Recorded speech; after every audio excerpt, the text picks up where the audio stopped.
In the fall of 1998, a young man named Matthew Shepard was beaten to death in Laramie, Wyoming.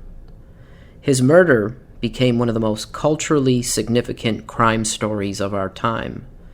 In terms of the activism that it inspired, the murder of Matthew Shepard is rivaled only by the death of George Floyd.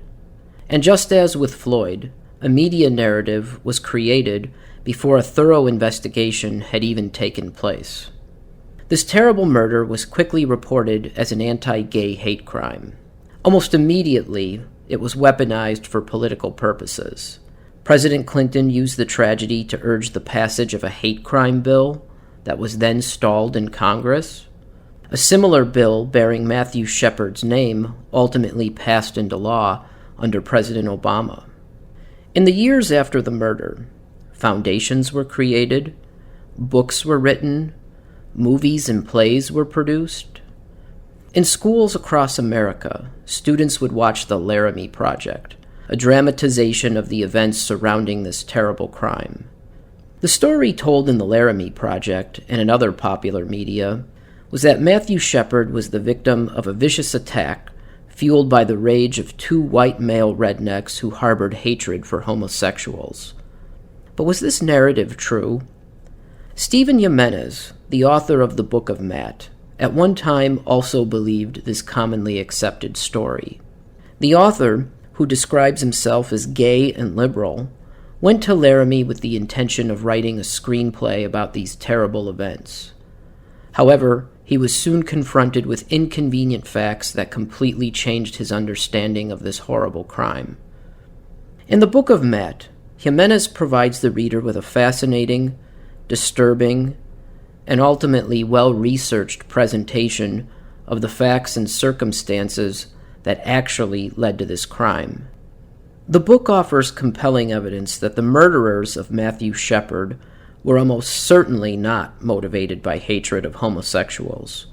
Rather, Jimenez details how drugs and money more likely served as the motivation for the crime.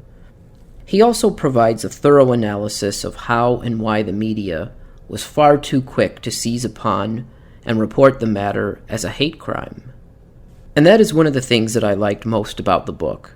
It is a worthy case study of how modern media, plagued by sloppy and biased journalism, can completely misrepresent the facts of a situation. But it's not just an indictment of the media. It's also about a public that is far too careless and far too willing to believe almost anything that is fed to it.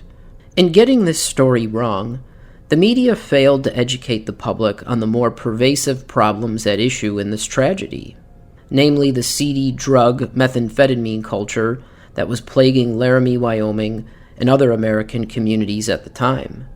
Jimenez spends a great deal of time describing that culture and then demonstrating that, ultimately, this was not a story about hate-fueled violence, but rather a story about broken people from broken families who were especially susceptible to falling prey to that drug culture. I recommend the book. It is a dark and depressing work, and perhaps not for everyone. But for anyone who wants a better understanding of these events that had an enormous impact on our law and culture, this book is a good read. I listened to it on Audible. The title is The Book of Matt, The Real Story of the Murder of Matthew Shepard by Stephen Jimenez. It was published in 2013 by Steerforth Press and Truth to Power.